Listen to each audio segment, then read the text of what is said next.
안녕하세요. 오늘은 양파의 놀라운 효능과 섭취 방법에 대해 자세히 알아보도록 하겠습니다. 영상을 시작하기 전에 구독과 좋아요, 알림 설정 부탁드립니다. 여러분의 관심이 영상 제작에 큰 힘이 됩니다. 양파는 우리 주변에서 쉽게 구할 수 있는 채소지만 혈관 건강에 탁월한 효과가 있습니다. 우리 몸의 혈관 길이는 약 10만 킬로미터로 지구를 두 바퀴나 돌 수 있을 만큼 긴데요. 나이가 들수록 혈관이 딱딱해지고 좁아지면서 여러 질환이 발생할 수 있습니다. 양파에는 이러한 혈관 건강을 지켜주는 알리네이즈라는 성분이 풍부합니다. 이 성분은 양파를 썰 때 눈물이 나게 하는 원인이기도 한데 체내의 활성산소를 제거하고 혈전 생성을 억제하는 효과가 있습니다. 더욱 주목할 만한 것은 케르세틴이라는 성분입니다. 2021년 한 해에만 2,300편이 넘는 연구 논문이 발표될 정도로 그 효능이 입증되고 있습니다. 케르세틴은 강력한 항산화 물질로 혈관 세포의 손상을 막고 노화를 방지합니다. 또한 염증을 완화하고 암 예방에도 도움이 된다고 알려져 있습니다. 재미있는 사실은 양파의 부위별로 케르세틴 함량이 다르다는 점입니다. 양파는 보통 9겹으로 이루어져 있는데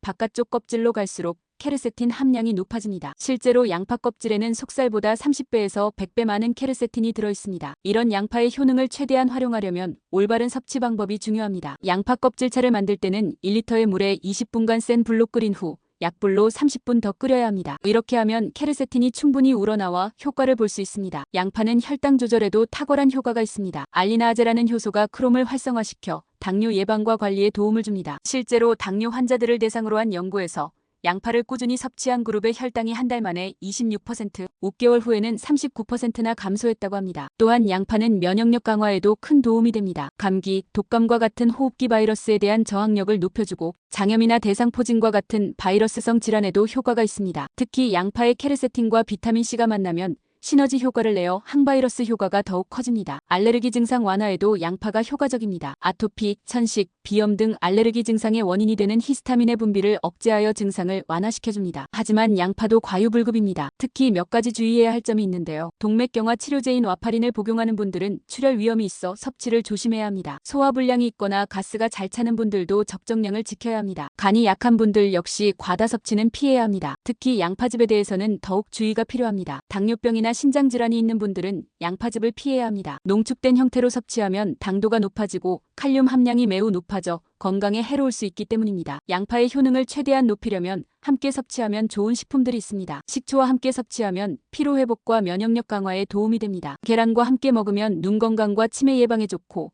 마늘과 함께 먹으면 심혈관 질환 예방 효과가 높아집니다. 브로콜리나 들기름과 함께 섭취하면 항산화 효과와 뇌 건강에 더욱 좋습니다. 양파는 다양한 조리법으로 활용할 수 있는 건강한 식재료입니다. 만들어 먹기도 좋고 여러 음식에 첨가하기에도 좋습니다. 첫 번째로 항산화에 좋은 양파 껍질차입니다. 양파 껍질을 깨끗이 씻은 후 물일에 넣고 20분간 센 불로 끓입니다. 이후 약불로 줄여 30분간 더 끓이면 됩니다. 이때 중요한 것은 반드시 이 시간을 지켜야 케르세틴이 충분히 우러난다는 점입니다. 차가운 상태로 마셔도 좋고 따뜻하게 데워 마셔도 좋습니다. 두 번째는 항암에 좋은 양파절임입니다. 양파를 얇게 채 썰어 식초와 소금으로 절입니다. 이때 주의할 점은 절대 설탕을 넣지 않는 것입니다. 설탕은 양파의 영양소 흡수를 방해할 수 있기 때문입니다. 절인 양파는 고기 요리와 함께 먹으면 기름진 음식의 해독에 도움이 됩니다. 세 번째로 양파 계란찜을 소개합니다. 양파를 아주 잘게 다져 계란물에 섞습니다. 이때 양파는 최대한 곱게 다질수록 좋습니다. 알리나아제 효소가 더 잘 활성화되기 때문입니다. 가는 소금 대신 간장으로 하면 나트륨 섭취를 줄일 수 있습니다. 찜기에 약 15분간 쪄내면 완성됩니다. 네 번째는 브로콜리 양파볶음입니다. 브로콜리와 양파를 적당한 크기로 썰어 들기름에 볶습니다. 들기름의 오메가3 지방산은 양파의 영양소 흡수를 돕고 브로콜리의 설포라판 성분과 만나 항암 효과를 높입니다. 다섯 번째로 심혈관 강화에 좋은 마늘 양파볶음을 추천합니다. 다진 마늘과 양파를 올리브유에 충분히 볶습니다. 이때 양파가 갈색으로 캐러멜화될 때까지 충분히 볶는 것이 중요합니다. 이렇게 만든 양파 마늘 볶음은 파스타나 볶음밥의 소스로 활용하면 좋습니다. 여섯 번째는 면역력 강화에 좋은 ABC 주스입니다. 사과, 비트, 당근, 양파를 3대 1대 1대1 비율로 넣고 갈아줍니다. 이때 양파는 하루 섭취량인 2분의 1개를 넘지 않도록 주의합니다. 단, 당뇨나 신장질환이 있는 분들은 이 주스를 피해야 합니다. 마지막으로 철분 섭취에 좋은 양파 시금치 샐러드입니다. 양파는 얇게 채 썰어 찬물에 30분 정도 담가 매운맛을 뺍니다. 시금치는 살짝 데쳐서 찬물에 헹궈물기를 빼고